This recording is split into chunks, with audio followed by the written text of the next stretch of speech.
నమస్కారం.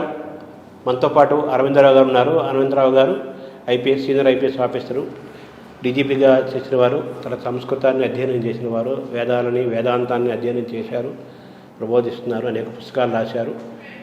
లేటెస్ట్గా Indic religions challenges for survival అనే ఒక పుస్తకాన్ని లేటెస్ట్గా రాశారు. ఈ పుస్తకం ఇంకా రిలీజ్ కావాల్సి ఉంది. ముందుగానే మనం ఈరోజు మాట్లాడిస్తున్నాం ఎక్స్క్లూజివ్గా ఫస్ట్ టైం. ఎందుకు ఈ పుస్తకం రాయాల్సి వచ్చింది, ఈ పుస్తకం రాయాల్సిన అవసరం ఏంటి, ఈ పుస్తకంలో ఎటువంటి అంశాలు ఉన్నాయి, ఇందులో చర్చకు జరగాల్సిన అంశాలు ఏమైనా ఉన్నాయా తెలుసుకుందాము. పూర్తిగా హిందుత్వాన్ని, సనాతన సంప్రదాయాన్ని, అలాగే భారతీయతని కాపాడుకోవడం ఎలా కాపాడుకోవాలనే ఉద్దేశంతో వారు చేస్తున్న యజ్ఞంలో భాగంగానే ఈ పుస్తకం వచ్చింది మనం భావిస్తూ, వారి ద్వారా ఈ పుస్తకంలోని విశేషాలు, హిందుత్వము, అలాగే భారతదేశం యొక్క భవిష్యత్తును మనం తెలుసుకునే ప్రయత్నం చేద్దాం. నమస్కారం సార్. నమస్కారం అండి. సరే, ఈ పుస్తకం రాయాలనే ఆలోచన మీకు ఎందుకు వచ్చింది? ఈ పుస్తకం ఎందుకు రాశారు సార్? ముఖ్యంగా మన భారతీయ సంస్కృతి ఇప్పుడు ఎదుర్కొంటున్నటువంటి సమస్యల గురించి మనం చూస్తే, ఈ సంస్కృతిని పూర్తిగా నిర్మూలించాలి అనేటువంటి శక్తులు కొన్ని ప్రపంచ స్థాయిలో పనిచేస్తుండేది మనం అందరికీ తెలుసు. వీటి గురించి మనం ఇదివరకు కూడా ఇదే ఐ డ్రీమ్స్ ఛానల్లో మాట్లాడుకున్నప్పుడు కూడా గత సంవత్సరం పాటు మనం మాట్లాడుకుంటున్నటువంటి అనేక విషయాలు ఈ పుస్తకంలో ఉన్నాయండి. కొన్ని కొత్త విషయాలు ఉండొచ్చు, బట్ కొన్ని పాత విషయాలు మనం ఇదివరకు మాట్లాడుకున్న విషయాలు కూడా ఉంటాయి. ముఖ్యంగా 3 శక్తులు ఏవి అనేది మనం ఇదివరకు కూడా మాట్లాడుకున్నట్టుగా, ఒకటి వెస్ట్రన్ సివిలైజేషన్, అంటే వెస్ట్రన్ డెమోక్రసీస్ కావచ్చు, వెస్ట్రన్ రిలీజన్ కావచ్చు. డెమోక్రసీస్ అని పైకి వాళ్ళు ఐడియాలజీతో చెప్పినా కూడా వాళ్ళ మనసులో రిలీజన్ అనేది ఉంటుంది. మన రిలీజన్ను ఏ విధంగా ప్రపంచంలో వ్యాపింపజేయాలి అనేటువంటి. Same is the case with Arabic religions. Arabic religions కూడా ఏంటి, అరబిక్ కంట్రీస్ ఇస్లామిక్ కంట్రీస్ అన్నిట్లో ఆ పిచ్చి లేదు, కానీ కొన్నిట్లోనే ఉంది. ఫర్ ఎగ్జాంపుల్ ఇస్లామిక్ కంట్రీస్లో అన్నిట్లోనూ కూడా మన మతాన్ని వ్యాపింపజేయాలి, మనం వేరే ఉండేది అలాగే ఏమన్నా ఈ కల్చర్ని డిస్ట్రాయ్ చేయాలి, ఇవన్నీ లేవు. For example United Arab Emirates ఇట్లాంటి చోట మన ప్రైమ్ మినిస్టర్ కూడా అక్కడ వెళ్ళి ఈ మధ్యన ఒక కొత్త టెంపుల్ కూడా కట్టారు అక్కడ. సో అట్లా చాలా లిబరల్గా ఉన్న ఇస్లామిక్ కంట్రీస్ ఉన్నాయి. కానీ కొంతమంది అంటే వేర్ ది రిలీజియస్ లీడర్స్, ఈ వీళ్ళు ఎక్కడైతే డామినేట్ చేస్తున్నారో, మన పాకిస్తాన్ లాంటి ప్లేస్లు, బంగ్లాదేశ్ లాంటి ప్లేస్లు, వీళ్లకు వేరే మతం అనేది ఉండడానికే వీల్లేదు. అందులో అంతేకాకుండా వాడికి ఇండియాని ఎట్టయినా క్యాప్చర్ చేయాలి అనేటువంటి ఒక భావన ఉంది కదా. So this is the second force. ఒకటి western religion plus western countries, రెండవది ఇస్లామిక్ థింగ్, మూడవది వచ్చి ఈ గ్లోబల్ లెఫ్ట్ అనేటువంటిది. గ్లోబల్ లెఫ్ట్ అంటే లెడ్ బై చైనా అనుకోండి. వాళ్ళు ప్రపంచంలో మిగతా అనేక దేశాల్లో ఈ లెఫ్ట్ వింగ్ పార్టీస్ చిన్న చితక అంటాం చూడండి, చిన్న చితక పార్టీలు చాలా ఉన్నాయి. వీటన్నిటికీ కూడా ఇట్లాంటి ఐడియాలజీ ఉన్నటువంటి అనేక మందిని వీళ్ళు పోషించి, వాళ్ళకు ఫండింగ్ ఇచ్చి, వాళ్ళని ఇది చేసి, ఎంకరేజ్ చేసి, ఆయా దేశాల్లో ఏదో అంతో ఎంతో అన్రెస్ట్, ఎక్కడ కొంచెం అన్రెస్ట్ జరగడానికి అవకాశం ఉంటే అన్రెస్ట్ జరిగేటువంటి పని చేయించి ఆ దేశాన్ని వీకన్ చేయడం, అంటే ఇంటర్నల్గా వీకన్ చేయడం. సో ఇప్పుడు ఈ 3 ఫోర్సెస్ నేను ఏదైతే చెప్పానో, ఈ 3 ఫోర్సెస్ కూడా మన దేశంలో వాళ్ళ సింపథైజర్స్ ఉన్నారు. ఈ వెస్ట్రన్ వీళ్ళు ఇంటలెక్చువల్స్కి వాళ్ళకి ఉన్నారు, తర్వాత ఇస్లామిక్ వాళ్ళకి బోలెడంతమంది ఉన్నారు, మౌలవీస్ కావచ్చు, వీళ్ళందరూ కూడా no we have to capture India అనేటువంటి వాళ్ళు. అలాగే ఈ లెఫ్ట్ లిబరల్స్ కూడా, మన మేధావులు, వామపక్ష మేధావులు బోలెడంతమంది ఉన్నారు. సో మన దేశంలోనే ఈ 3 శక్తుల యొక్క ఏజెంట్స్ మన దేశంలోనే ఉన్నారు.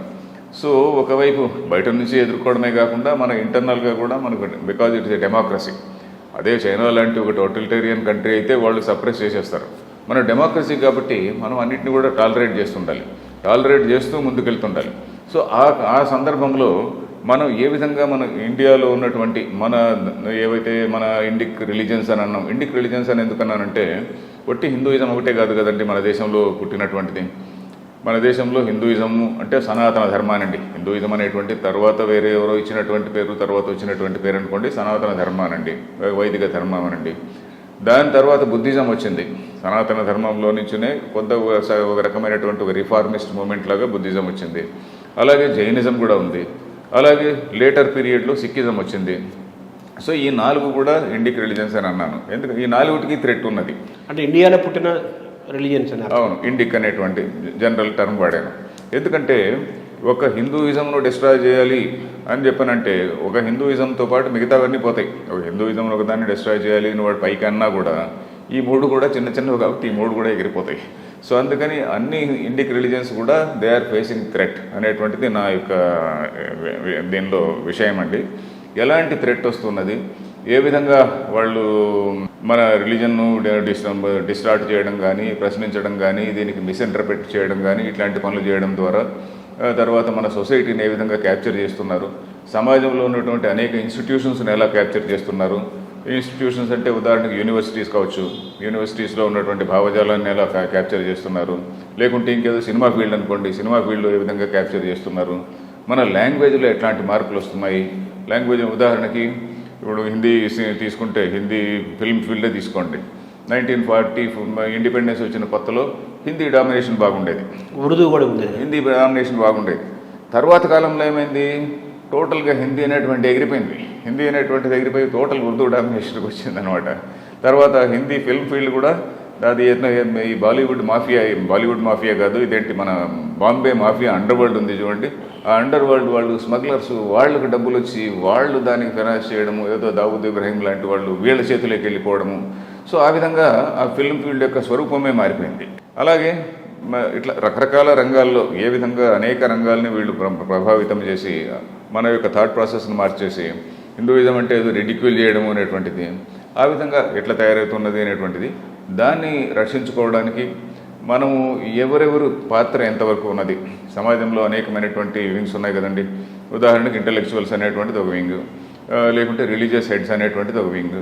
దాని తర్వాత అట్లానే దీనిలో ముఖ్యంగా ఇంకోటి వీళ్ళు ఏమంటారు, హిందూయిజం లేక సనాతన ధర్మ ఈజ్ ఈక్వల్ టు క్యాస్ట్. ఈ క్యాస్ట్ అనే దాన్ని ఏదో గ్రాములు పెట్టారు అని చెప్పని అంటారు. అది నిజమా, ఎంతవరకు నిజం? అది హిందూయిజం అనేటువంటి సనాతన ధర్మలో క్యాస్ట్ అనేటువంటిది నిజంగా ఉందా? అది ఎక్కడైనా చెప్పారా? ఎక్కడా చెప్పలేదండి, ఇది అందరికీ తెలుసు. అయినా కూడా వాడేదో అబద్ధం మన పైన ఆరోపణ చేస్తుంటే మనం ఎవరు మూసుకొని ఉన్నాం, ఎవరు చెప్పడం లేదు. దీన్ని ఎవరు క్లారిఫై ఇవ్వాలి? సో మనకు ఇన్ఫ్యాక్ట్ రిలీజియస్ లీడర్స్ క్లారిఫై ఇవ్వాలి. మనం చదువుకున్న వాళ్ళు ప్రతి ఒక్కరు కూడా ప్రతి ఫోరంలో మాట్లాడుతుండాలి. సో ఇట్లా ఈ విధంగా ఎవడెవడి పాత్ర ఎంతవరకు ఉన్నది, జ్యుడిషియరీ పాత్ర ఎంత ఉన్నది. దాని తర్వాత ఇప్పుడు మన పొలిటికల్ లీడర్స్, ముఖ్యంగా అన్నిటికంటే ముఖ్యంగా పొలిటికల్ లీడర్సు, పొలిటికల్ పార్టీసు, ప్రభుత్వం, వీటి పాత్ర ఎంతవరకు ఉన్నది. ఎందుకంటే ప్రభుత్వం అనేటువంటిది వాటి సరైనటువంటి ఫోకస్ లేకుంటే ప్రభుత్వము can be the greatest obstacle. అది మన ధర్మానికి ఒక గ్రేటెస్ట్ ఎనిమీ అయ్యే అవకాశం ఉంటుంది. సో కాబట్టి వీటి ఎవరెవరి పాత్ర ఎంతవరకు ఉన్నది అనేదాన్ని చెప్పుకుంటూ, అదే మనం దాదాపు ఒక సంవత్సరం పాటుగా మాట్లాడుకున్నటువంటి అనేక విషయాల్ని ఈ పుస్తకంలో చెప్పడం జరిగిందండి.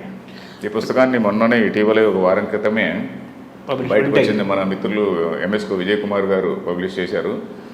దీన్ని ఇక కోర్స్ ఇంకా రిలీజ్ కాలేదనుకోండి, అంత లోపల మీతో ఇంటర్వ్యూ సందర్భంలో ఇది పబ్లిక్లోకి వెళుతూ ఉన్నది. వెళ్ళిపోతారు సార్. ఇప్పుడు మీరు చెప్తున్నారు కదా, ఎందుకు వీళ్ళందరూ కూడా భారతదేశాన్ని టార్గెట్ చేస్తున్నారు? డిఫరెంట్ రీజన్స్ అండి. ఒకటి, ఇప్పుడు మనం 10th century నుంచి చూసినటువంటి మత యుద్ధాలు అనేటువంటి మనకు తెలుసు కదా. బిట్వీన్ ఇస్లాం అండ్ క్రిస్టియానిటీ మత యుద్ధాలు 10th century నుంచి జరుగుతున్నది. సో అప్పటి నుంచి జరుగుతున్నటువంటి ఘర్షణే ఇప్పుడు కూడా నడుస్తున్నది. ఇప్పుడు ఆ పద్ధతిలో మతం అనే పేరు చెప్పకుండా జరిగేదేమో అదే. ఇప్పుడు ఉదాహరణకి అమెరికా వాడు ఇరాక్ పైన బాంబులు వేస్తాడు అనుకోండి. ఎందుకు బాంబులు వేస్తాడు? వీడి దగ్గర వెపన్స్ ఆఫ్ మాస్ డిస్ట్రక్షన్ ఉన్నది అని చెప్పని ఒక ఫేక్ ఇంటెలిజెన్స్ రిపోర్ట్స్ తెప్పిస్తాడు. ఒక ఫేక్ ఇంటెలిజెన్స్ రిపోర్ట్స్ తెప్పించుకొని ప్రపంచాన్ని అంతటిని కూడా నమ్మింపజేస్తాడు. ఇప్పుడు దానికి ఒక కథ రాశానండి. వెస్ట్రన్ సివిలైజేషన్ ఎక్స్ప్లెయిన్ చేయడానికి ఒక కథ ఉంది. ఏమిటంటే పులి మేకపిల్ల కథ. పులి మేకపిల్ల రెండు నీళ్లు తాగడానికి వెళ్తాయి. పులి ఏమో పైనుంచి నీళ్లు తాగుతుంటుంది, మేకపిల్ల కింద తాగుతుంటుంది. కానీ మేకపిల్లను చూసిన వెంటనే దానికి పులికి తినబుద్ధి అవుతుంది. తినబుద్ధి అయిన తర్వాత వెంటనే దాడి చేసి తింటే దౌర్జన్యం అంటారు కదా. నువ్వు నేను నీళ్లు తాగే దీనిలో నువ్వు తాగుతున్నావు అంటుంది. సార్ నేను కింద నీళ్లు తాగుతున్నాను, మీరు తాగిన ఎంగిల్ నీళ్ళు నేను తాగుతున్నాను అని మేకపిల్ల అంటుంది. అలా కాదు, నువ్వు కాదులే మీ నాయన తాగినాడు అని చెప్పని దానిపైన పడి చంపుతుంది. సో వాడు అటాక్ చేయడానికి ఏదో ఒక కారణం ఉండాలి. సో వెస్ట్రన్ సివిలైజేషన్లో ఉన్నటువంటి కథ ఇది, ఈసప్ ఫేబుల్స్లోది ఆ కథ ఇది. సో వాడు ఏంటంటే ఒక దేశాన్ని డిస్ట్రాయ్ చేయాలంటే ఏదో ఒక సాకు ఎత్తుక్కుంటాడు. సో ఆ విధంగా ప్రపంచంలో ఉన్నటువంటి అనేక దేశాలని విడగొట్టినటువంటి చరిత్ర వెస్ట్రన్ కంట్రీస్కి ఉంది. అమెరికా కావచ్చు, అంతకుముందు ఇప్పుడు బ్రిటన్ కూలిపోతుంది, అది వేరే మాట. వాళ్ళు చేసుకున్నటువంటి తప్పుల వల్లనే బ్రిటన్ కూలిపోతున్నది. So India is a very big country with lot of resources, human resources, ముఖ్యంగా హ్యూమన్ రిసోర్సెస్ ఉన్నది, దాని తర్వాత న్యాచురల్ రిసోర్సెస్ ఉన్నాయి, చాలా వెరీ హ్యూజ్ రిసోర్సెస్ కదా. సో దీన్ని ఎలా విడగొట్టాలి అనేది ఎలా పార్టీషన్ చేసుకుంటే మేబీ కొన్నాళ్ల పాటు ఒక ఏరియా ఇస్లాం ఇస్తారు, ఇంకొక ఏరియా కమ్యూనిస్టులకి ఇస్తారు, ఇంకొక ఏరియా క్రిస్టియానిటీకి ఉంటుంది, ఒక చిన్న పాకెట్ ఏదో హిందూయిజం ఉంటే ఉండొచ్చు. సో ఆ విధంగా డివైడ్ చేసుకుంటే కానీ అందరు కూడా మన చెప్పు చేతల్లో ఉంటారు కదా. ఇప్పుడు ఇండియా అనేది స్ట్రాంగ్ కంట్రీ ఉంటే మనకు రైవల్గా ఉంటుంది. ఇండియా ఎప్పటికైనా రైవల్ కావచ్చు కదా. ఇప్పుడు చైనా రైవల్గా ఉంది కదా, ఇండియా కూడా రైవల్ కావచ్చు. ఏ రైవల్ అన్న ఇది విలేజ్ మున్సిఫ్ మెంటాలిటీ అండి. విలేజ్ మున్సిఫ్ వాడికి నా ఎదురుగ్గా ఎవడు ఉండకూడదు, నాకు ఈక్వల్గా ఎవడు ఉండకూడదు, శత్రువు యొక్క బలం పెరగకూడదు. శత్రువు కూడా కాదు, నాకు ఈక్వల్గా ఎవడు ఉండకూడదు. ఏమి వాడు శత్రువు కూడా కాదు, we can be very good friends. Actually వాడు మంచిగా ఉంటే మనం we can be very good friends. ఆలోచన విధానం వాడేంటి ప్రతి ఒక్కడు కూడా నాకు సర్వెంట్గా ఉండాలి అనేటువంటిదే, నాకు ఫ్రెండ్ అనేటువంటిది కాదు వాడి ఉద్దేశం. ప్రతి ఒక్కడు నా సర్వెంట్గా ఉండాలి, అదే పీస్, వరల్డ్ పీస్ అంటే నా ప్రతి ఒక్కడు కూడా నా కంట్రోల్లో ఉంటే అది వరల్డ్ పీస్ అనేటువంటి వాడి ఉద్దేశం. అంటే మతాలు మతం ఒకటి, ఎకనామిక్ రీజన్స్ ఒకటి. ఎకనామిక్ రీజన్స్ అంటే ఈ రిసోర్స్ ఎక్స్ప్లాయిటేషన్. సో ఆ విధంగా the whole control over the whole world అనేటువంటిది వాళ్ళ ఉద్దేశం. కాబట్టి అదేవిధంగా పాకిస్తాన్కి మన పైన ఇది ఉంది. పాకిస్తాన్ వాడు ఇప్పుడు కూడా మన దేశంలో ఉన్న మౌల్వీలు కూడా ఏమంటున్నారు, లడ్కే లియే పాకిస్తాన్ హస్కే లేంగే హిందూస్తాన్ అని మీరు స్లోగన్ వినుంటారు. దాని గురించి కూడా రాశాను. ఏమిటంటే లడ్కే లియే పాకిస్తాన్, మేము కొట్లాడి పాకిస్తాన్ని తెచ్చుకున్నాము, హస్కే లేంగే హిందూస్తాన్. మెల్లిమెల్లిగా ఒకదాన్ని క్యాప్చర్ చేసుకుంటూ, ఒక్కొక్క ఇన్స్టిట్యూషన్ను క్యాప్చర్ చేసుకుంటూ నవ్వుకుంటూ మేము సాధిస్తాము అని చెప్పని ఇప్పుడు మౌల్వీలందరూ ఓపెన్గా అంటున్నారు. మనం ఎన్నెన్నో వీడియోలు కూడా చూస్తున్నాం. కొన్ని ఫేక్ వీడియోస్ కూడా కాదు, నిజంగా చెప్తున్నారు వాళ్ళు, పబ్లిక్ స్టేట్మెంట్స్ కూడా ఇస్తున్నారు. సో ఆ విధంగా వీళ్ళకి ఉన్నది. వీళ్ళెవరు, they are controlled or encourage both by Pakistan and also by Bangladesh ప్రభుత్వం మనకు ఫ్రెండ్లీగా ఉన్నప్పటికీ కూడా బంగ్లాదేశ్లో ఉన్నటువంటి రిలీజియస్ ఇన్స్టిట్యూషన్స్ ఏవైతే ఉన్నాయో చాలా ఫండమెంటలిస్ట్ ఇన్స్టిట్యూషన్స్ ఉన్నాయి. పాకిస్తాన్ అయితే గవర్నమెంటు రిలీజియస్ ఇన్స్టిట్యూషన్స్ రెండూ వ్యతిరేకం. బంగ్లాదేశ్లో గవర్నమెంట్ వ్యతిరేకం కాదు, పోతే వాళ్ళకున్న రిలీజియస్ ఇన్స్టిట్యూషన్స్ వ్యతిరేకం. సో ఈ విధంగా వీళ్ళిద్దరికీ సపోర్ట్ ఇస్తున్నది ఎవరు? China is giving support to these people. China తమ దేశంలో ఫైనాన్షియల్ సపోర్ట్ తమ దేశంలో ఉన్నటువంటి ముస్లిమ్స్ను పూర్తిగా అణచివేసి మిగతా ఇస్లామిక్ కంట్రీస్కి, భారతదేశం పైన వస్తున్నటువంటి ఇస్లామిక్ ఫోర్సెస్కి వీళ్ళు చాలా బాగా హెల్ప్ చేస్తూ, అంతేకాకుండా అమెరికాలో కూడా హెల్ప్ చేస్తూ, సో ఈ విధంగా వీళ్ళు దాన్ని రెడ్ గ్రీన్ అలయన్స్ అని ఇటీవలి కాలంలో అంటున్నారు. ఆ రెడ్ గ్రీన్ అలయన్స్ అంటే the alliance between Islam and also the Maoists, అది రెడ్ గ్రీన్ అలయన్స్ అని. సామ్రాజ్య కాంక్షకి మతాన్ని వాడుతూ ఆక్రమించుకునే క్రమంలో భారతదేశం లాంటి ఒక శక్తివంతమైన దేశాన్ని మనం ఏదో విధంగా దాన్ని వీక్ చేయాలి, దాని మీద ఆధిపత్యం సాధించాలి, లేదా ఆ దేశం మహాశక్తివంతమయ్యే అవకాశం ఉందనే ఒక జరుగుతున్న దాంట్లో భారతదేశం టార్గెట్ అవుతుంది. కరెక్ట్. సో ఈ పుస్తకాన్ని రాయడం యొక్క ముఖ్య ఉద్దేశం ఏంటంటే, మనలో చాలామందికి, చదువుకున్న వాళ్ళలో కూడా చాలామందికి మన పైన జరుగుతున్నటువంటి దాడి గురించి తెలియదండి. చాలా బాధాకరమైనటువంటి విషయం ఏంటంటే, చదువుకున్నటువంటి చాలామందికి కూడా ఇంత మన పైన ఇన్ని రకాలుగా అటాక్స్ జరుగుతుంటే, అరే ఇట్లా అటాక్ జరుగుతున్నది కదా అని తెలియదు వీడికి. మన చుట్టూ ఏం జరుగుతుందో మనకేం జరుగుతుందో తెలియదు. సో అందుకని ఒక కామన్ ఎడ్యుకేటెడ్ ఇండియన్ని, ఇదే మేధావుల కోసం రాసింది కాదు ఇది, కామన్ ఎడ్యుకేటెడ్ ఇండియన్కి మన దేశం పైన ఎట్లాంటి అటాక్స్ జరుగుతున్నాయి, మన ధర్మాన్ని ఎలా కాపాడుకోవాలి, మన ధర్మాన్ని ఎందుకు కాపాడుకోవాలి అని కూడా ఒక పెద్ద చాప్టర్ ఉందండి. చాప్టర్ పెట్టారు. ఎందుకంటే మన ధర్మము అన్నాం అనుకోండి, ఏందయ్యా నీ ధర్మం, ఏం దాని గ్రేట్నెస్ అని అంటాం కదా. మనకు ఏదైనా ఒక వస్తువు విలువ తెలిస్తేనే దాన్ని కాపాడుకోవాలి అనేటువంటి ఫీలింగ్ వస్తుంది. మనకు ఆ వస్తువు విలువే తెలియదు అనుకోండి, ఆ వస్తువు విలువే తెలియకపోతే ఉండని పోతే పోని దీనిలో ఏముంది అనేటువంటి ఫీలింగ్ వాటిలో మనిషిలో ఉంటుంది. సో దీని గొప్పతనం ఏంటి? ఇప్పుడు సనాతన ధర్మం అనేటువంటిది ఏదో ఒక గుడ్డిగా, ఏదో ఒక విశ్వాసం పైన ఎవరో ఒక ఆయన సడన్గా వచ్చి నాకు దేవుడి నుంచి మెసేజ్ వచ్చింది అని చెప్పినటువంటి విశ్వాసం పైన అసలు దాని నుంచి ఆధారపడి ఒక విశ్వాసం పైన ఆధారపడిందే కాదు. ఇది కేవలం విచారం అంటే ఆత్మ విచారం అంటాం చూడండి, సెల్ఫ్ ఎంక్వైరీ, ఒక ఆలోచన, ఒక రీజనింగ్, ఒక లాజికల్ ప్రాసెస్. దీని ద్వారా వచ్చినటువంటి ఒక ఫిలాసఫీ. ఆ ఫిలాసఫీ పైన ఆధారపడినటువంటిది మన సనాతన ధర్మం. మన ధర్మం ఒకటే కాదు, మన సనాతన ధర్మం ఒకటే కాదు, బుద్ధిజం అంతే, జైనిజం అంతే, సిక్కిజం అంతే, ఇవన్నీ కూడా ఒక దర్శన శాస్త్రం అంటాం. దర్శనం అంటే ఒక విజన్, ఒక ఫిలసాఫికల్ విజన్ పైన ఆధారపడి వచ్చినటువంటివి. కాబట్టి ఇది ఒక సాలిడ్ ఫౌండేషన్ అన్నమాట. ఇదే గుడి నమ్మకం కాదు. సో అందువల్ల ప్లస్ అంతేకాకుండా మనం వేరే వాడిని సంపు పొడుచుని ఎక్కడ ఈ 4 మతాలు కూడా చెప్పవు. హిందూయిజం కానీ, బుద్ధిజం కానీ, జైనిజం కానీ, సిక్కిజం కానీ 4 మతాలు కూడా నువ్వే ప్రపంచాన్ని అంతా డామినేట్ చేయి, నీ మతం నమ్మనుండి సంపు అని ఈ 4 మతాలు కూడా చెప్పవు. సో టోటల్ లిబరలిజము, టోటల్ ఇంక్లూజివ్నెస్ ఉన్నటువంటి ఇంత గొప్ప సిద్ధాంతాన్ని మనం ప్రొటెక్ట్ చేసుకోవాల్సిన అవసరం ఉందండి. లేకుంటే మనం ఏదో మూర్ఖం ఆలోచనల్లోకి వెళ్ళిపోతాం. అందరూ కూడా వచ్చేది మనల్ని దండేస్తే మనం కూడా మూర్ఖం ఆలోచనల్లోకి వెళ్ళిపోతాం. సో అలా కాకుండా దీన్ని కాపాడుకోవాల్సినటువంటి బాధ్యత ఉన్నది అని చదువుకున్నటువంటి వాళ్ళకి చాలామందికి తెలియాలి అని ఉద్దేశంతో ఈ పుస్తకం రాయడం జరిగిందండి. అంటే ఇప్పుడు హిందూ మతం అనేది ఉండగా అది గొప్పదని మనం చెప్పుకుంటున్నాం కదా. అటువంటిప్పుడు మళ్ళీ ఈ బుద్ధిజము, ఈ జైనిజము, సిక్కిజము ఇవన్నీ ఎందుకు మళ్ళీ డెవలప్ అయినాయి? ఇన్ని మతాలు ఉన్నాయంటే మీకు అని వేసే ప్రశ్నకు మీరు ఇచ్చే సమాధానం? అంటే సమాజంలో ఒక హిస్టారికల్ ప్రాసెస్లో అనేకమైనటువంటి డెవలప్మెంట్స్ ఉంటాయి కదండి. ఇప్పుడు ఉదాహరణకు బుద్ధిజం అనేటువంటిది వచ్చిందనుకోండి. బుద్ధిజము, జైనిజం దాదాపు ఒకటే సమయంలో వచ్చినాయి. ఇన్ఫ్యాక్ట్ జైనిజమే ముందు వచ్చింది అని కొంత వాదం కూడా ఉన్నది. సో ఇవి ఎందుకు వచ్చాయి అంటే ఒకానొక సమయంలో ఈ సనాతన ధర్మంలో వీళ్ళు మూలమైనటువంటి విషయాలని మర్చిపోయి, ఉపనిషత్తుల్లో చెప్పినటువంటి గొప్ప ఫిలాసఫీని మర్చిపోయి ఏదో రకరకాలైనటువంటి యజ్ఞాలు, యాగాలు, తర్వాత కొన్ని జంతు బలులు కానీ అనుకోండి, ఇంకేదైనా అనుకోండి. సో ఇలాంటి వాటిపైన ఎక్కువ కాన్సన్ట్రేషన్ ఉండడం వల్ల దానికి ఒక రకమైనటువంటి ఒక రిఫర్మేషన్ లాగా సమాజంలో మనకు ఎప్పటికప్పుడు కొంత రిఫర్మేషన్ జరుగుతుంటుంది కదా.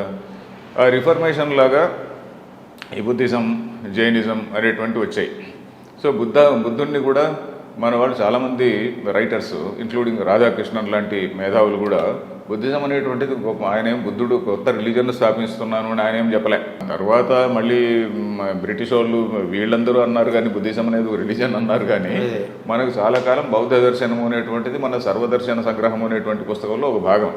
దాన్ని మనం సర్వదర్శన సంగ్రహం అని మాధవాచార్యులు 16th centuryలో రాసినటువంటి పుస్తకంలో బుద్ధిజము, జైనిజము ఇవన్నీ కూడా మన దేశంలో వచ్చినటువంటి ఫిలసాఫికల్ స్కూల్స్ ఆఫ్ ఫిలాసఫీ అండి. Different schools of philosophy. Different schools of ఫిలాసఫీలో ఒక సిద్ధాంత భేదం ఉంటుంది, సిద్ధాంతంలో భేదం కొంచెం ఉంటుంది, అలాగే ఆచరణలో కూడా కొంచెం భేదం ఉంటుంది.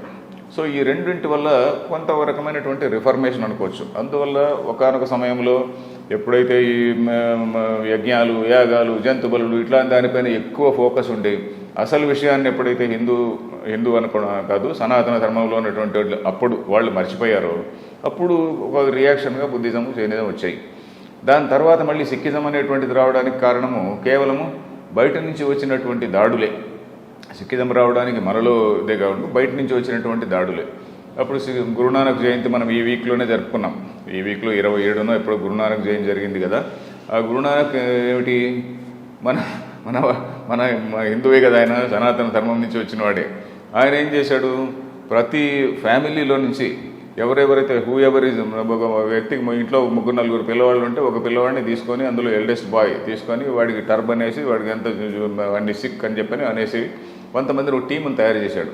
ఎందుకు తయారు చేశాడు, మన సనాతన ధర్మ రక్షణ కోసం తయారు చేశాడు ఆయన. అంటే హిందూ సనాతన ధర్మ రక్షించడం కోసం సిక్కిజం పుట్టింది. అది దీని గురించి కూడా మనం ఇదివరకు కూడా 2 సార్లు మనం మాట్లాడుకున్నాం. సిక్కిజంలో కూడా కంప్లీట్గా మన వేదాంతంలో ఉన్నటువంటి ఫిలాసఫీనే అక్కడ సిక్కు డాక్టర్ అంతా కూడా అదే ఉంది, కొత్తదేం లేదు. సో ఆ విధంగా ఈ 4 కూడా మనం ఇండిక్ రిలీజన్స్ అనేటువంటి దానిలో బ్రాకెట్లోకి నేను చేర్చానండి. సార్ ఇప్పుడు మీరు చెప్పిన ఈ ఇండిక్ రిలీజియన్స్లో హిందూ మతం బాగానే కనిపిస్తోంది, జైనిజం కూడా కొంత కనిపిస్తోంది, జైన్ మార్వాడీసుకున్నారు, సిక్కులు వల్ల సిక్కిజం కనిపిస్తోంది, బుద్ధిజం తగ్గిందంటారు ఇప్పుడు? అది దీని గురించి కూడా మనం ఇదివరకు 2 సార్లు చెప్పుకున్నామండి. బుద్ధిజము ఎందుకు తగ్గింది అంటే అది ఇదివరకు కూడా చెప్పుకున్నాం కదా, దాన్నే రిపీట్ చేస్తాను. ఏమిటంటే బుద్ధిజం పోవడానికి శంకరాచార్యులు, రామానుజాచార్యులు ఇట్లా వాళ్ళందరూ కూడా రాజుల సపోర్ట్తో వాళ్ళందరినీ ఎలిమినేట్ చేశారు అని చెప్పని ఒక వాదాన్ని పుట్టించారు. ఎవరు? బ్రిటిష్ వాళ్ళు పుట్టించారు. బ్రిటన్లో వాళ్ళు కూడా ఒక శ్రీలంకలో ఉన్నటువంటి ఒకానొక బ్రిటిష్ మేధావి ICS ఆఫీసరు, అతను రైస్ డేవిడ్స్ అని, అతను ఏమన్నా ఊరికే ర్యాండమ్గా ఒక స్టేట్మెంట్ పడేశాడు. ఇట్ సీమ్స్ వీళ్ళు రామానుజులు, శంకరాచార్యులు వీళ్ళందరూ కూడా వాళ్ళని చంపేశారు అని ఇట్ సీమ్స్ అని అన్నారు అని అనిపిస్తుంది అని. దానిపైన ఇంకా మన వామపక్ష మేధావులందరూ ఇంకా వీళ్ళు నేరుగా పోయి వాళ్ళని చంపేశారు అన్నట్టుగా చెప్పారు. బట్ దీన్ని హిస్టారియన్స్, మిగతా హిస్టారియన్స్ అందరూ ఖండించారు. వెస్ట్రన్ హిస్టారియన్స్ ఖండించారు, తర్వాత అంబేద్కర్ కూడా ఖండించాడు. అంబేద్కర్ కూడా ఇక్కడ decline and fall of Buddhism in India అనేటువంటి దానిలో ఒక వ్యాసం కాదు చాప్టర్, ఒక పెద్ద బుక్లో అది ఒక చాప్టర్. ఆ చాప్టర్లో చాలా క్లియర్గా రాసినాడు. ఎందుకంటే బుద్ధిస్టు వాళ్ళందరూ కూడా బుద్ధిస్టు విహారాల్లో ఉండేవాళ్ళు. ఇప్పుడు నలంద డిస్ట్రాయ్ చేసింది ఎవరండి? హిందువులు కాదు కదా. తక్షశిలా డిస్ట్రాయ్ చేసింది హిందువులు కాదు కదా, బయట నుంచి వచ్చిన వాళ్ళే డిస్ట్రాయ్ చేశారు కదా. నాలందాన ఖిల్జీ అనేటువంటి వాడు, భక్తియార్ ఖిల్జీను అతను ఎవరు పోయి దాదాపు నెల రోజుల పాటు ఆ గ్రంథాలన్నీ మండినాయంట. మంటలన్నీ కూడా నెల రోజులు మండి అన్ని పుస్తకాలు అక్కడ ఉన్నాయి. వాళ్ళందరూ కూడా బుద్ధిస్టు విహారాల్లో, బుద్ధిస్టు మాంక్స్ అందరూ కూడా, బౌద్ధ సన్యాసులందరూ కూడా వాళ్ళ బుద్ధ విహారాల్లో ఉండేవాళ్ళు. అందరూ ఎవరైతే వచ్చినారో బయట నుంచి వచ్చినటువంటి వాళ్ళకి వీళ్ళందరూ ఒక సిట్టింగ్ డక్స్ లాగా దొరికిపోయారు. సో చాలామందిని చంపేశారు, చాలామంది పరిగెత్తిపోయి ఆ టైంలో టిబెట్కు పోయారని చెప్పని వాళ్ళు చరిత్రకారులు కూడా రాసుకున్నారు. అదే విషయం అంబేద్కర్ కూడా రాస్తాడు. సో ఆ విధంగా బుద్ధిజం ఎలిమినేట్ అయింది. హిందూయిజం ఎందుకు ఎలిమినేట్ కాలేదు అంటే వీళ్ళు పల్లె పల్లెకు స్ప్రెడ్ అయినారు, వీళ్ళు పుస్తకాలన్నీ కంటపాఠం కొట్టారు. ఈ మాట కూడా అంబేద్కరే రాశాడు, విచ్ వాజ్ ఎ ఫ్యాక్ట్. అంటే ఇప్పుడు మనకి భారతదేశంలో ఈ రోజు టుడేస్ భారతదేశంలో ఉండే క్రిస్టియన్లు చాలామంది అంతా హిందూ నుంచి కన్వర్ట్ అయిన వాళ్ళే, హిందూజన్ అన్నట్టుగా ఇప్పుడు భారతదేశంలో ఉండే వేరే దేశాల నుంచి వచ్చిన వాళ్ళు కాకుండా ఉండే ముస్లిమ్స్ కూడా ఒకప్పుడు హిందువులు అని కూడా ఒక చర్చ జరుగుతుంటుంది, ఒక వాదన వినిపిస్తుంటుంది. నిజమే కదండి. 95% ఆఫ్ ది పీపుల్ వాళ్ళు అరేబియా నుంచి వచ్చిన వాళ్ళు కాదు. 95% ఆఫ్ ది పీపుల్ అంతా మన వాళ్ళే. మధ్యలో ఎప్పుడో ఏదో మతం మారినారు ఫర్ సమ్ వేరియస్ రీజన్స్, అంతే కదా. మనం ఆ విధంగానే చూడాలండి. మనం వాళ్ళు ఏదో ఎక్కడో అరేబియా నుంచి వచ్చినట్టు, లేకుంటే ఎక్కడో జెరూసలేం నుంచి వచ్చినట్టు కానే కాదు. వీళ్ళందరూ మన ఊర్లో ఉన్నటువంటి రకరకాలైనటువంటి ఎస్సీ ఎస్టీలు వీళ్ళందరూ కూడా క్రిస్టియానిటీలోకి వెళ్ళారు. వాళ్ళు ఎక్కడో జెరూసలేం నుంచి వచ్చిన వాళ్ళు కాదు కదా, వాళ్ళందరూ మన వాళ్ళే. అలాగే అంటే మన భారతదేశంలో ఉన్న ముస్లిమ్స్ కూడా మ్యాక్సిమం వేరే దేశాల వాళ్ళు కాకుండా, వచ్చిన వాళ్ళు కాకుండా భారతదేశంలో ఈరోజు మనం అనుకుంటే ముస్లింలు కూడా చాలామంది హిందువులు, ఒకప్పుడు హిందువులుగా ఉండి ముస్లింలుగా కన్వర్ట్ అయిన వాళ్ళని కూడా అంటుంటారు. అనేక కారణాల వల్ల కన్వర్ట్ అయినారు. అది వాస్తవమేనా సార్? అంతే కదా. అనేక కారణాల వల్ల బై ఫోర్స్ కొంతమంది అయి ఉండొచ్చు. అంటే అగ్రవర్ణాల వాళ్ళు ఫోర్స్తో అయి ఉంటారు. ఇప్పుడు క్షత్రియులు వీళ్ళు ఉన్నారనుకోండి, వాళ్ళను థ్రెట్ ఆఫ్ డెత్, గొంతు పైన కత్తి పెట్టి కన్వర్ట్ చేసినటువంటి వాళ్ళు చాలామంది ఉంటారు. మిగతా కొన్ని వర్ణాల క్యాస్ట్ వాళ్ళు అది సరేలే, దానిలో బాగానే ఉంది కదా, అది ఇదైతే ఏమి అదైతే ఏమి అనే ధోరణిలో వెళ్ళిపోయిన వాళ్ళు కొద్దిమంది ఉంటారు. సో అట్లా ఆ విధంగా కన్వర్ట్ అయిన వాళ్ళే. ఇప్పుడు కాశ్మీర్ ఫైల్స్లో చూపించిన దాంతో మీరు ఏకీపిస్తారా యాజ్ ఇట్ ఈజ్గా? అదంతా ట్రూతే కదండి. కాశ్మీర్ ఫైల్స్లో చూపించిందంతా కూడా హిస్టారికల్ ఫ్యాక్టే కదా, హిస్టారికల్ ఫ్యాక్టే. ఇన్ఫ్యాక్ట్ నేను ఈ పుస్తకంలో కూడా ఒక బ్రిటిష్ రైటర్ సమ్ లారెన్స్ అని చెప్పిన ఒక అతని పేరు W.H. Lawrence, the valley of Kashmir, W.R. Lawrence అనే అతను ఒక ICS ఆఫీసర్, మన ఇంపీరియల్ సివిల్ సర్వీస్ అని ఉండేది చూడండి. ఇంపీరియల్ సర్వీస్ ఆఫీసర్ ఒక బుక్ రాసినాడు ఏంటంటే ద వ్యాలీ ఆఫ్ కాశ్మీర్ అని. ఎప్పుడు 1895లో 1895 130 ఏళ్ల క్రితం రాసినటువంటి పుస్తకము అది. బ్రిటిష్ ఆఫీసర్ రాసినటువంటి పుస్తకము. దానిలో క్లియర్గా రాశాడు ఏమిటి, ఏ విధంగా వాళ్లకు హిందువులందరికీ అప్పుడెప్పుడో ఎవడు 16th సెంచురీలోనే 14th సెంచురీలో Sikandar But Shikan, later part of 14th century. ఆ 14th సెంచురీలో వాడు ఆ ఏరియాను అటాక్ చేసినప్పుడు 3 చాయిస్లు ఇచ్చినాడు: డెత్, కన్వర్షన్ ఆర్ ఎగ్జైల్. సావు, కన్వర్ట్గా, లేకుంటే పరిగెత్తిపో. Death, conversions or exile. ఇదే మాటలే అప్పుడు ఆ సికందర్ బుత్ షికన్ అనేవాడు 14వ శతాబ్దంలో ఎలాంటి వార్నింగ్ ఇచ్చినాడో అదే వార్నింగ్ కాశ్మీర్ ఫైల్స్లో మనం చూస్తాం. ఇప్పుడు 1990లో అక్కడ ఉన్నటువంటి మౌల్వీలు వీళ్ళకి హిందువులకు ఇచ్చినటువంటి threat convert or die or run. ఈ మూడే చెప్పారు కదా. ఆ పదాలు ఏదో మర్చిపోయినాను నేను, ఆ సినిమాలో ఏదో ఉంది కదా, సేమ్ మీనింగ్ సేమ్ మీనింగ్తో ఆ పదాలు ఏవో నేను మర్చిపోయినాను. అర్థం ఒకటి అదే కదా, సేమ్ మీనింగ్, సేమ్ 3 చాయిస్లు ఇచ్చారు.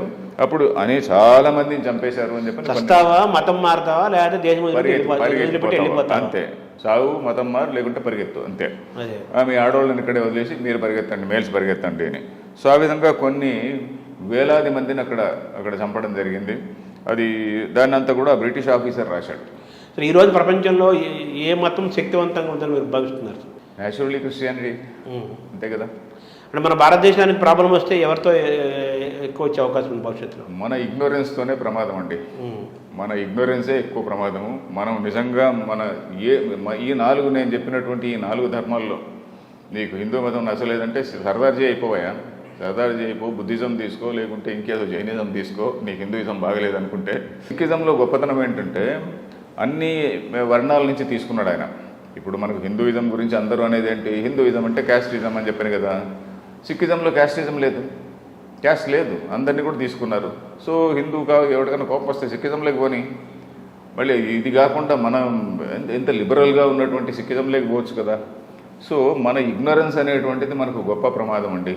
మనకు నిజంగా అందరూ కూడా ఈ 4 మతాల్లో ఏ మతాన్ని తీసుకున్నా కూడా మన దేశానికి ఎలాంటి ప్రమాదము లేదు. ఇగ్నోరెన్స్తో పాటు ఈ టాలరెన్స్ అనేది కూడా మనం ఎలా ఉందో, టాలరెన్స్ అనే ఏరియాలో ఎక్కడ? టాలరెన్స్ అనేటువంటిది ఈ 4 మతాలకు ఉన్నటువంటి కామన్ ఫ్యాక్టర్ అండి. ఈ 4 మతాల్లో కూడా ఎదుటివాడు వాడి మతాన్ని వాడు పాటించుకుంటుంటాడు. వాడు మన మతంలోకి రావాలి అని మనకేమి ఫోర్స్ లేదు. సో మనం వాడి ఎట్లాంటి ఆచారం పాటించినా ఏం పాటించినా మనం దాన్ని గౌరవిస్తాము. సో అది మన సిద్ధాంతం అండి. ఈ 4 మతాల్లో కూడా టాలరెన్స్ అనేటువంటిది ఉంది. పరమత సహనం అంటాం కదా, సహనం అనేటువంటిది ఈ 4 మతాల్లో ఉంది. సర్వమత సహనం అన్నారు. సర్వమత సహనం అనేటువంటిది ఈ 4 మతాల్లో కూడా ఉంది. ఇప్పుడు మెయిన్గా మీరు ఈ పుస్తకం రాశారు కదా, Indic religions challenges for survival. మన హిందూ మతం, సనాతన ధర్మం, హిందూ మతం, హిందూ ధర్మం, హిందుత్వం, హిందూ దేశం, ఈ భారతదేశం ఈ మతం కి మెయిన్ ఎక్కడి నుంచి ప్రాబ్లం ఉందంటారు? ఏ రిలీజియన్ నుంచి, లేకపోతే ఎక్కడి నుంచి ప్రాబ్లం ఉందంటారు? అది చెప్పడం కష్టం అండి. ఇట్ డిపెండ్స్ ఆన్ అది మన గ్రాడ్యువల్గా మన ఏ పొలిటికల్ పార్టీస్ ఏ సమయంలో ఎవరు అధికారంలోకి వస్తారు, వాళ్ళు ఎలాంటి నిర్ణయాలు తీసుకుంటారు, ఆ నిర్ణయాలు తీసుకోవడం వల్ల ఎలాంటి వాతావరణం బిల్డప్ అవుతుంది. ఒక రకమైనటువంటి వాతావరణం బిల్డప్ అయిందనుకోండి, ఒక వర్గం వాళ్ళు పెరిగిపోతారు. ఇంకో రకమైనటువంటి వాతావరణం ఉందనుకోండి, అందరూ కొంచెం బ్యాలెన్స్డ్గా ఉంటారు. సో ఆ విధంగా పొలిటికల్ దీనిపైన పార్టీస్ పైన ఆధారపడుతుంది.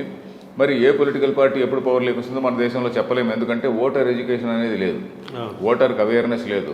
ఎవడో నేరుగా పోయి నేను అది ఇస్తా ఇది ఇస్తానంటే, నీకు ఇది ఫ్రీగా ఇస్తా ఇది ఫ్రీగా ఇస్తానంటే మనం హ్యాపీగా వాడికి ఓటేస్తున్నాం. ఓటేసి మన ఫ్యూచర్ని వాడి చేతిలో పెట్టేస్తున్నాము.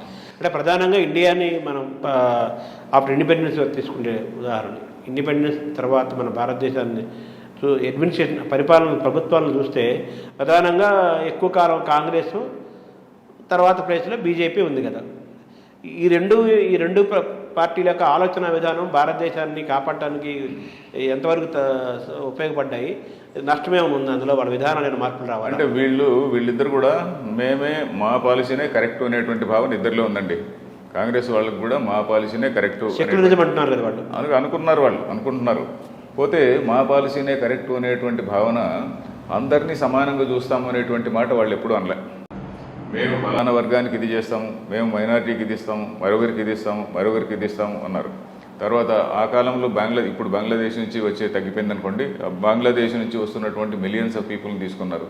తర్వాతి కాలంలో రోహింగ్యాలు ఇట్లాంటి వాళ్ళు బర్మా నుంచి వచ్చినటువంటి వాళ్ళని తీసుకున్నారు, అందరినీ తీసుకున్నారు. తర్వాత ఇటువైపు నుంచి వచ్చినటువంటి వాళ్ళని అందరినీ కూడా వీ జస్ట్ అలౌడ్ ఎవ్రీబడి. ఇక్కడ డెమోగ్రఫీ ఎంత మారిపోతున్నది, ఇవన్నీ ఏం పట్టించుకోలే.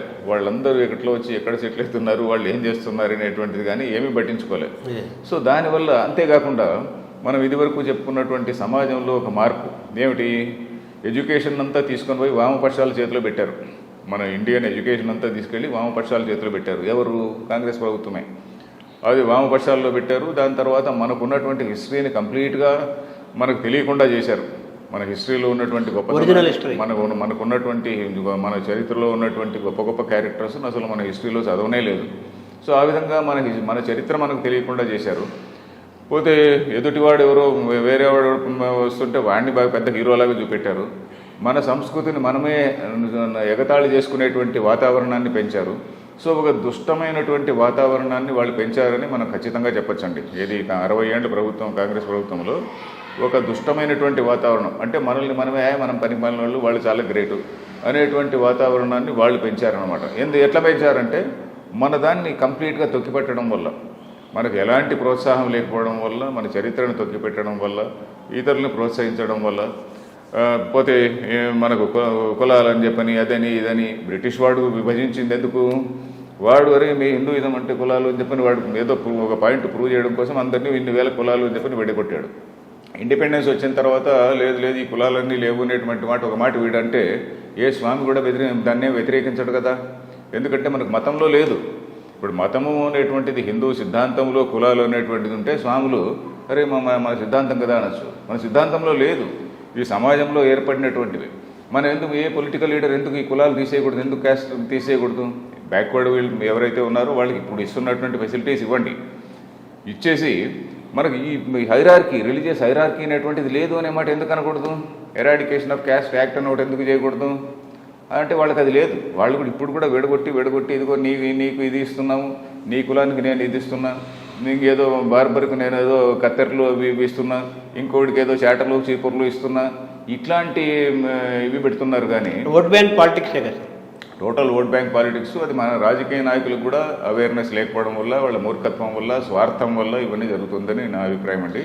ఓవరాల్గా కాంగ్రెస్ పాలనలో హిందుత్వానికి భారతీయతకి పెద్ద నష్టం జరిగింది, వ్యతిరేకంగానే ఉంది. పోతే బీజేపీ వాళ్ళది ఏంటంటే వాళ్ళందరినీ కూడా సమానంగా చూస్తామనే మాట అంటున్న ఒకే ఒక పార్టీ వాళ్ళు.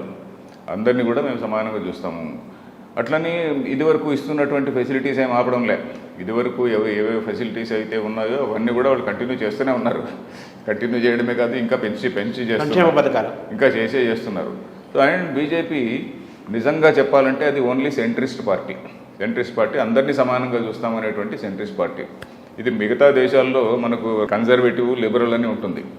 మిగతా దేశం ఇప్పుడు బ్రిటన్లో తీసుకుంటే టోరీస్ అండ్ లిబరల్స్ ఉన్నారు కదా. సో అమెరికాలో తీసుకున్నా కూడా అమెరికాలో కన్జర్వేటివ్స్, లిబరల్స్ ఉన్నారు కదా.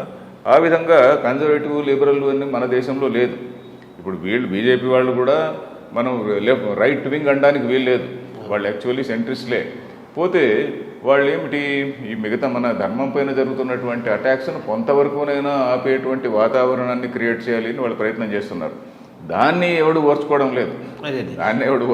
ఓవరాల్గా మనకి స్వాతంత్రం వచ్చినప్పటి నుంచి ఈ 75 ఏళ్ల పాలనను గమనిస్తే 60 ఏళ్ళు కాంగ్రెస్ ప్రభుత్వంలో వాళ్ళు సెక్యులరిజం పేరు చెప్పుకున్నప్పటికీ కూడా, పైకి చెప్తున్నప్పటికీ కూడా ఓటు బ్యాంకు రాజకీయాల ద్వారా హిందుత్వానికి, సనాతన ధర్మానికి, భారతదేశానికి, భారతీయతకి చాలా నష్టం జరిగింది.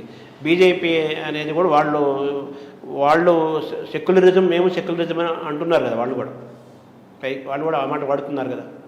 అయినప్పటికీ కాంగ్రెస్తో కంపేర్ చేసుకుంటే బీజేపీ విధానాల వల్ల సనాతన హిందూ సంప్రదాయానికి, హిందుత్వానికి, భారతదేశానికి కొంత రక్షణ ఉందంటారు.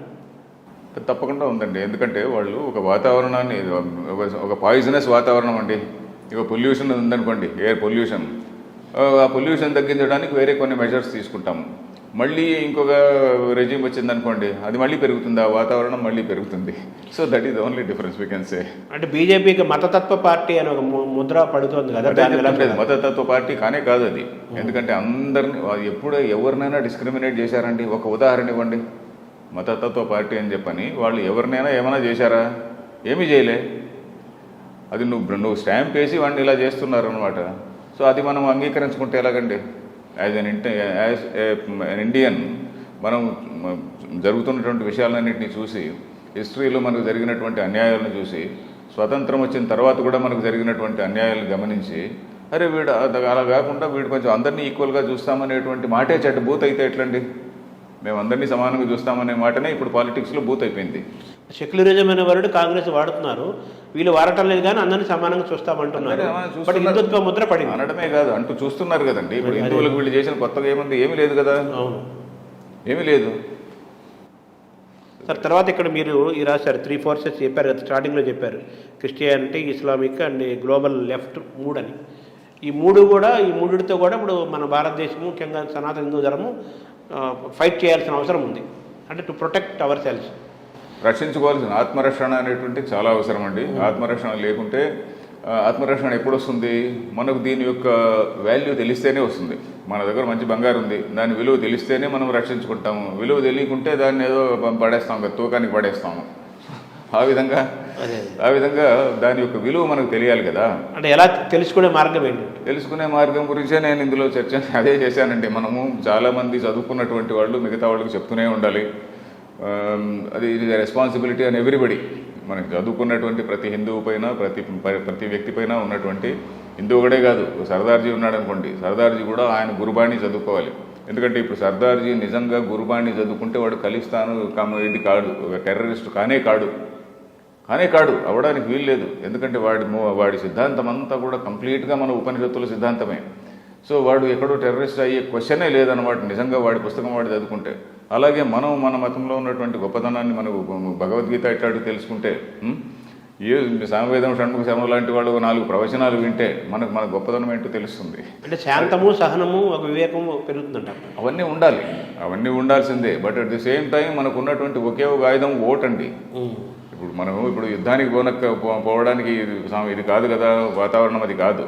మనం కేవలం ప్రజలందరికీ కూడా కొంచెం తెలియాలి మనం ఎట్లాంటి పరిస్థితిలో ఉన్నాము, మనం తెలివిగా ఓటేయాలి అనేటువంటి విషయం తెలియాలి. లేకుంటే నా కులము నీ కులం వాడు 100 మంది ఎమ్మెల్యేలు అయితే నీకేం లాభం? ఏమీ లేదు. మన కులం వాడు ఇప్పుడు ఉదాహరణకు బ్రాహ్మణ మీటింగుల్లో అంటుంటారు, మన బ్రాహ్మణులు 10 మంది ఎమ్మెల్యేలు కావాలి, 10 మంది మినిస్టర్లు కావాలి. ఎంత 10 మంది మినిస్టర్లు అయితే మాత్రం నీకు వచ్చింది ఏమీ లేదు.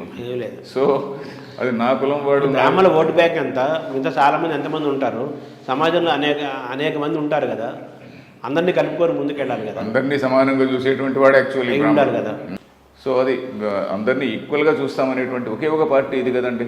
ఆ అండర్స్టాండింగ్ మనందరికీ రావాలి కదా. సార్ మీరు ప్రారంభంలో ఫస్ట్ చాప్టర్లో ఏం రాశారంటే 3 సివిలైజేషన్స్ అండ్ 3 స్టోరీస్ అన్నారు. అది ఏంటి సార్? అది 3 కథలు ఏం చెప్పానంటే, మొట్టమొదటి కథ ఇది టైగర్ అండ్ ది ల్యామ్ చెప్పాను. అది వెస్ట్రన్ సివిలైజేషన్. అరబిక్ సివిలైజేషన్ గురించి అరబ్ అండ్ ది క్యామెల్ చెప్పాను. ఆ క్యామెల్ అనేటువంటిది మెల్లిమెల్లిగా బయటంతా శాండ్ స్టామ్ ఉంటుంది కదా, శాండ్ స్టామ్ ఉన్నప్పుడు క్యామెల్ వాడిని అరబ్ని అడుగుతుంది, ఓరబ్ని అడుగుతుంది, సార్ నేను కొంచెం నా హెడ్ లోపలికి పెట్టుకుంటానంటుంది. ఫస్ట్ తల లోపలికి పెట్టుకుంటానని మెల్లిగా వస్తుంది అనమాట. మెల్లిమెల్లిగా తల లోపలికి పెట్టుకుంటుంది, కాళ్ళు పెడుతుంది, మళ్ళీ మెల్లిమెల్లిగా వచ్చి ఆ ఓనర్ను బయటికి తరిమేస్తుంది. So that is the strategy of the Arabic civilization. ఎందుకంటే మెల్లిమెల్లిగా ఒకదాన్నే క్యాప్చర్ చేసుకుంటూ, నేను ఇందాకన్నా కదా హస్కే లేంగే హిందుస్థాన్ అని, మెల్లిమెల్లిగా క్యాప్చర్ చేసుకుంటూ రావడం అనేటువంటిది ఆ సిద్ధాంతం. మూడవది హిందువులు ఏంటంటే వెర్రివాళ్ళు. వీడేంది అది బ్రాహ్మణ్ అండ్ గోట్ కథ చెప్పాను. బ్రాహ్మణ్ అండ్ గోట్ అనే ఒక బ్రాహ్మడు మేక పిల్లని తీసుకొని పోతుంటే 3 రాబర్సు వస్తారు. ఏమిటి స్వామి నువ్వు బ్రాహ్మడు ఏంటి, నువ్వు కుక్కను మోసుకొని పోతున్నావు అంటారు. ఈ కథ మన అందరికీ తెలిసిందే. ఒకడు వచ్చి ఆ మాట అంటాడు, లేదా ఇది మేక అంటాడు. మళ్ళీ ఇంకోటి కూడా వచ్చి ఆ మాట అంటే ఎందుకు వీడు కూడా ఇట్లా అంటున్నాడే అని అనుకుంటాడు. 3వ వాడు కూడా వచ్చారే, నీకు బుద్ధి లేదు స్వామి, ఎందుకు కుక్కను మోసపోతున్నావు అంటారే, నాకేమో భ్రమిస్తున్నానని చెప్పి నా మేకను వారేసిపోతాడు. సో ఆ విధంగా నీ మతం చెడ్డది, నీ మతం ఇలాంటిది, నీ మతం ఇలాంటిది అని చెప్పిన వాడు ఏదో మనకు నెరేటివ్ ఇస్తుంటే మనము మన ధర్మాన్ని వదిలేసేయడం అనేటువంటిది బ్రాహ్మణుడు మేకపిల్ల కదండి. బ్రాహ్మణుడు మేకపిల్ల వచ్చి మన ధర్మం అనుకోండి, సరే నీ ధర్మం ఇలాంటిది, నీ రిలీజన్ ఎలాంటిది, మీదంతా సప్రెషన్ ఉంది, యు ఆర్ అప్రెసార్స్ అని చెప్పని నిజమేనేమో అని చెప్పని. ఇప్పుడు యూరోపియన్ కంట్రీస్లో కూడా ఇదే జరిగిందండి. యూరోపియన్ కంట్రీస్లో కూడా వాళ్ళు అవుట్ ఆఫ్ గిల్ట్. ఇప్పుడు వాళ్ళు ఎందుకు గిల్ట్ అంటే, వాళ్ళు 1940s జ్యూస్ను చాలామందిని చంపారు చూడండి. చంపిన తర్వాత లాట్ ఆఫ్ ఇంట్రాస్పెక్షన్. దాని తర్వాత వీళ్ళందరూ అరే మనం చాలా తప్పు చేశామనేటువంటి భావన మనసులో వచ్చిందో, లేక అట్లీస్ట్ వాళ్ళు పైకన్నా చూపడానికో మనం మళ్ళీ వీఆర్ వెల్కమింగ్ ఇమిగ్రేషన్ అని చెప్పని ఇమిగ్రేషన్కి తలుపులు తెరిచారు. ఇమిగ్రేషన్ తలుపులు తెరిస్తే పోయిన వాళ్ళందరూ కూడా వేరే టైప్ ఆఫ్ మేధావులందరినీ చంపేసి ఇదిగో ఈ రిలీజియస్ ఫండమెంటలిస్టులందరినీ తెప్పించుకున్నారు. ఇప్పుడు వాళ్ళే ఏడుస్తున్నారు. అరే మన out of unnecessary feeling of guilt వల్ల మనం ప్రమాదంలో పడ్డామని చెప్పని ఇప్పుడు బ్రిటన్ అనేది కొలాప్స్ అయిపోతున్నది. The same thing is happening to Germany and other places. So ఆ విధంగా వాళ్ళు ఆ గిల్ట్ ఫీలింగ్లో ఉన్నారు. మనం గిల్ట్ ఫీలింగ్ కావడానికి మనం ఏమి తప్పు చేయలేదు, ఎలాంటి తప్పు చేయలేదు. So that is the point అండి. సో ఓవరాల్గా ఈ ఇండిక్ రిలీజియన్స్ని, ఇండియన్ సివిలైజేషన్ని, మన నేషనలిజంని కాపాడుకోవాలంటే ఎవరెవరు ఏం చేయాలి సార్? అదే దానిలో అందుకనే నేను డిఫరెంట్ చాప్టర్స్లో రాశానండి. ద రోల్ ఆఫ్ ఇంటలెక్చువల్స్, మేధావులు, మనకు ముఖ్యంగా ఎన్ని రకాల మేధావులు అనేటువంటిది. అంటే మన ధర్మం గురించి సరిగా అవగాహన ఉండి ఇంగ్లీష్లో చెప్పలేనటువంటి వాళ్ళు చాలామంది ఉన్నారు. But at the same time మన ధర్మాన్ని గురించి ఏమీ తెలియకుండా కేవలం పాశ్చాత్య ఎడ్యుకేషన్లో పెరిగినటువంటి వాళ్ళు చాలామంది ఉన్నారు. సో అంతేకాకుండా ఈ కమ్యూనిస్టు వాళ్ళు వామపక్ష భావజాలంలో బాగా కంప్లీట్గా పర్చేజ్ అయిపోయినటువంటి కొనబడినటువంటి మేధావులు కొద్దిమంది ఉన్నారు, ఇట్లా అమ్ముడుపోయిన మేధావులు ఉన్నారు. సో ఇట్లాంటి రకరకాలైనటువంటి వాళ్ళు ఉన్నారు కదా. సో వాళ్లకు కొంత అవేర్నెస్, మన అట్లీస్ట్ న్యూట్రల్గా ఉన్నటువంటి వాళ్ళకి చాలామందికి అవేర్నెస్ రావాలి అనేటువంటిది ఒకటి. ఆల్రెడీ అమ్ముడుపోయిన మనం ఏం చేయలేము. సో న్యూట్రల్గా చాలామంది ఉన్నారు కదా, చదువుకున్న ఆర్డినరీ ఎడ్యుకేటెడ్ పర్సన్కి అవేర్నెస్ రావాలి అనేటువంటిది అదొకటి. తర్వాత మన పీఠాధిపతులు, స్వామీజీస్ ఇట్లాంటి వాళ్ళు ఉంటారు కదా, వాళ్ళు కూడా కొంతవరకునైనా మనం పైన వస్తున్నటువంటి ఏవైతే ఆరోపణలు ఉన్నాయో ఆ ఆరోపణలు వచ్చినప్పుడన్నా కనీసం ఏదో ఒక మాట చెప్పాలి, క్లారిఫికేషన్ ఇవ్వాలి. ఇప్పుడు ఉదాహరణకి ఆయన ఉదయనిధి స్టాలిన్ ఏదో అన్నాడు, ఇదేంటి మన సనాతన ధర్మం అంటే అది మలేరియా లాంటిది, డెంగ్యూ లాంటిది, ఎరాడికేట్ చేయాలి అది ఇది అన్నాడు. అది సనాతన ధర్మం అంటే క్యాస్ట్ అన్నాడు. సనాతన ధర్మానికి క్యాస్ట్కు సంబంధం లేదయా అనే మాట ఎవరు చెప్పాలి? ఎవరు మాట్లాడలేదు. మీరు చెప్తే లాభం లేదు, మాట్లాడలేదు కదా, సైలెంట్ అయిపోయారు. ఎవరో కొంచెం పెద్దవాళ్ళు ఏదో కనీసం ఇప్పుడున్న ఏదో సందర్భంలో చెప్పాలి. ఆయన ఏదో డిబేట్కి పిలిచి చెప్పాల్సిన పనిలే. ఏదో ఒక సందర్భంలో, ఏదో ఒక లెక్చర్లో, వాళ్ళు ఏదో ప్రవచనంలో వాళ్ళందరినీ జిల్లాకు వచ్చినప్పుడు అందరినీ పిలిచి మాట్లాడే సందర్భంలో మాకు చెప్పాలి కదా. చెప్పట్లేదు కదా సార్. సో అలాంటివి కొన్ని ఉన్నాయండి, చెప్పట్లేదు వాళ్ళు. అలాంటివి కొన్ని ఉన్నాయి. తర్వాత అట్లానే రోల్ ఆఫ్ బ్రాహ్మిన్స్, బ్రాహ్మణుల పైన ఎన్నెన్నో నిందలు ఉన్నాయి కదా. వీళ్ళు కలిగినటివి కొన్ని ఉంటాయి. ఉదాహరణకి కొంతమంది పాపం కొంతమంది మంచి పని చేస్తున్నారు. ఉదాహరణకి కొంతమంది పురోహితులు ఇట్లా వాళ్ళు ఉన్నారు. వాళ్ళు ఎక్కడో ఏరియాలో ఉన్నారనుకోండి, అందరినీ పిలిచి అందరితో పాటు వాళ్ళను అందరికీ సామూహిక భోజనాలు పెట్టడం, ఇట్లాంటి పనులు కొంతమంది పురోహితులు చేస్తున్నారు. అంటే వీళ్ళపైన ఇదివరకు ఉన్నటువంటి చెడ్డ పేరును పోగొట్టుకోవడానికి వీళ్ళు కొన్ని మంచి పనులు చేస్తున్నారు. సో ఆ విధంగా వీళ్ళకి అవేర్నెస్ రావాలి. జ్యుడిషియరీ గురించి రాశారు కదా? జ్యుడిషియరీ గురించి కొంచెం రాశాను. ఏంటంటే జ్యుడిషియరీ వాళ్ళ స్థానం ఏంటండి, ఏది రైటు ఏది తప్పు. ఉదాహరణకు నూపూర్ శర్మ కేసు ఎక్కువ డిస్కస్ చేశారు. నూపూర్ శర్మ కేసులో వాళ్ళు ఎలాంటి రిమార్క్స్ చేశారు? ఈ నూపూర్ శర్మ అనేటువంటిదే ఈమె రెస్పాన్సిబుల్, ఈమె వల్లనే ఇవన్నీ జరిగినాయి, ఈమె వల్లనే ఈ మర్డర్స్ జరిగింది అని చెప్పని కామెంట్ చేయడం ఏమన్నా అది ఏంటండి? అయ్యా, మీకు అథారిటీ ఉన్నప్పుడే మీ అథారిటీని సరిగ్గా వాడుకోండి. లేకుంటే మీ సీట్లో ఎవరో వచ్చి రేపు పాకిస్తాన్లో, ఆఫ్ఘనిస్తాన్లో మౌలానాలు ఇప్పుడు అందరూ మినిస్టర్లు కదా. ఇదివరకు మౌలానాలు ఏమన్నా ఉన్నటువంటి వాళ్ళే ఇప్పుడు మినిస్టర్లు, వాళ్ళే జడ్జిలు. సో ఎవరో మౌలానా మీ ప్లేస్లోకి వచ్చి కూర్చుంటాడు, ఇంకెవరో వచ్చి కూర్చొని మిమ్మల్ని ధర్మేస్తారు. కాబట్టి మీకు అధికారం ఉన్నప్పుడు మీ అధికారాన్ని సరిగా వాడుకోకుంటే మీరు వెళ్ళిపోతారు, మీరు చాలా జాగ్రత్తగా ఉండాలి అనే మాట రాశాను. వాళ్ళు ఏమన్నా అనుకోవచ్చు. కేసెస్ డిస్కస్ చేశానులేండి, నూపూర్ శర్మ కేసు, ఇట్లాంటి కేసులు డిస్కస్ చేసి the role of political parties and government అన్నారు. ఆ పొలిటికల్ పార్టీస్ గురించి ఇప్పుడు ఇందాక మనం మాట్లాడుకున్నట్టుగానే, అంటే రీజనల్ పార్టీస్ ఉన్నాయనుకోండి, వాళ్లకు దేశం గురించి ఎలాంటి ఆలోచన ఉండదు. ఈరోజు నేను, నా ఫ్యామిలీ, నా పార్టీ ఉంటే చాలు అనేటువంటి మా భావనే ఉంటుంది. కానీ దేశం గురించి కానీ, దేశ భద్రత గురించి కానీ, మన ధర్మం గురించి కానీ అసలు ఎలాంటి ఆలోచన ఉండదు. వీళ్ళందరూ మంచి వాళ్ళే ఉంటారు, వీళ్ళని చెడ్డవాళ్ళని నేను అనడంలే. కానీ దేశ భద్రత గురించి కానీ, మన ధర్మం గురించి కానీ ఆలోచన ఉండదు. సో అట్లాంటి దానివల్ల దేశానికి ఎంత నష్టం జరుగుతున్నది అనేటువంటిది అదొకటి. సో అదే ఇట్లాంటి పాయింట్స్ అన్నీ కూడా ఈ పుస్తకంలో రాశాను.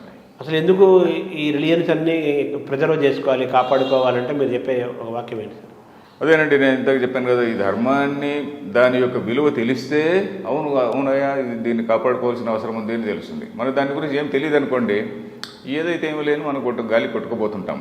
అందుకని అట్లీస్ట్ చదువుకున్నటువంటి వాళ్ళకన్నా తెలియాలి కదండి. అరే మనం ఏదో ఒక దీనిలో ఒక ట్రెడిషన్లో ఉన్నాము, అసలు ఏమి చెప్తుంది ఇది, వాడు ఎవడో మన పైన చేస్తున్నటువంటి ఆరోపణలన్నీ నిజమేనా, వాడు దానిలో ఏమైనా సత్యం ఉందా లేదా, సత్యం లేకుంటే అసలు ఏమిటిది, మన భగవద్గీత ఫర్ ఎగ్జాంపుల్ ఏం చెప్తుంది? సో ఇదంతా గుడ్డి నమ్మకాల, మన సిద్ధాంతం అనేది గుడ్డి నమ్మకాల. సో ఇట్లాంటిది మనం చదువుకున్నటువంటి వాళ్ళపైన ఇప్పుడు మన దేశం ఆధారపడిందండి, మన దేశం ఫ్యూచర్ ఆధారపడింది. వీళ్ళు 10 మందికి చెప్తుండాలి ఎప్పటికప్పుడు. ఎందుకంటే మనలో మిగతా మతాల్లో ఉన్నటువంటి హైరార్కీ లేదు. ఇప్పుడు క్రిస్టియానిటీ అంటే ఒక రోమ్ నుంచి మొదలుకొని హైరార్కీ ఉంది, ఇస్లాంలో హైరార్కీ ఉన్నది. ఇంకా తర్వాత వెస్ట్రన్ కంట్రీస్ తీసుకుంటే వాళ్ళకి బోలెడంత పొలిటికల్ పవర్, వెపన్ పవరు ఇవన్నీ కూడా ఉన్నాయి.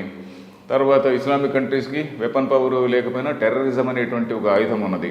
టెర్రరిజం అనేటువంటిది గొప్ప ఆయుధం కదండి, అన్నిటికంటే గొప్ప ఆయుధం టెర్రరిజమే. సో ఆ ఆయుధం ఉంది.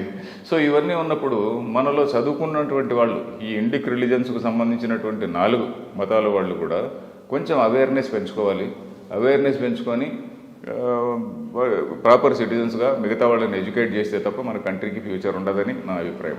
అంటే ఇను సనాతన ధర్మాన్ని పాటించడం వల్ల మనిషికి, సమాజానికి, దేశానికి వచ్చే ప్రయోజనం ఏంటి? సనాతన ధర్మాన్ని పాటించడం వల్ల ప్రయోజనం అంటే దట్ ఈస్ ద ఓన్లీ ధర్మ విచ్ ప్రపంచ శాంతి కోసము అందరినీ ఒకటిగా చూడు అనేటువంటి ధర్మం అది ఒకటేనండి. నేనే గొప్ప, నేను తప్ప వేరేవాడు ఉండకూడదు అనేటువంటి సిద్ధాంతం మనది కాదు. అందరినీ సమానంగా చూడు, అందరినీ బాగా చూడు అనేటువంటిది మన సిద్ధాంతం. సో అది మనం 10 మందికి చెప్తూ ఉండాలండి, అది ఆచరిస్తుండాలి కూడా. అందుకనే బ్రాహ్మణుల గురించి రాసినప్పుడు అది రాశా, ఒరే మీ పైన ఇంత అపనిందలు ఉన్నాయా, మన దగ్గర నుంచినే కొంచెం ముందుకు వెళ్ళాలి అని చెప్పని బ్రాహ్మణుల గురించి ఎక్కువ రాశాను. అంటే మనకు మెయిన్ అటాక్ క్రిస్టియానిటీ నుంచి ఉంటుందంటారా, ఇస్లామిక్ నుంచి ఉంటుందంటారా, రెండింటి నుంచి ఉంటుందంటారా? చెప్పలేమండి. నేను ఎందుకన్నా కదా, ఏ వాతావరణం ఎలా బిల్డప్ అవుతుందో చెప్పలేము. ఒక్కొక్క ప్రాంతంలో ఇప్పుడు ఉదాహరణకి నార్త్ ఈస్ట్ అంతా పోయిందనుకోండి, నార్త్ ఈస్ట్లో అంతా కూడా మనకి ఇండిపెండెన్స్ వచ్చినప్పుడు 80% హిందూస్ ఉండేవాళ్ళు, ఇప్పుడు 90% క్రిస్టియానిటీ అయిపోయినారు. దాదాపు 80 to 90% క్రిస్టియానిటీ అయిపోయారు నార్త్ ఈస్ట్లో కొన్ని స్టేట్స్లో. సో వాళ్ళు ఏమంటున్నారు, ఇప్పుడు ఆ ఏరియాస్, ఆ స్టేట్స్ అన్నింటినీ కూడా United states of north east India అని చెప్పని దాన్ని లిబరేట్ చేయాలి అని చెప్పని కొన్ని సిద్ధాంతాలు, ఇప్పుడు వీళ్ళందరూ వామపక్షవాదులు కావచ్చు, క్రిస్టియన్స్ కావచ్చు, వీళ్ళందరూ కూడా ఆ విధంగా వాదాలు చెప్తుంటారు. తర్వాత దానికి ఫేవరబుల్ వాతావరణం ఒకటి వచ్చే అవకాశం ఉంటుంది.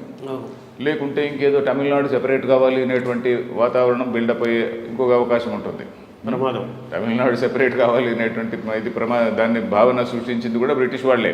ఎందుకంటే డీకే అనే దాన్ని స్టార్ట్ చేసినటువంటి వాళ్ళు యాంటీ ఆరియన్ మూవ్మెంట్. సో ఆ విధంగా మన ప్రభుత్వాలు మారుతున్నప్పుడు వాళ్ళు తీసుకునేటువంటి చర్యల వల్ల ఎట్లాంటి ఫోర్సెస్, ఎట్లాంటి వాతావరణం బిల్డప్ అవుతుందో మనం చెప్పలేము.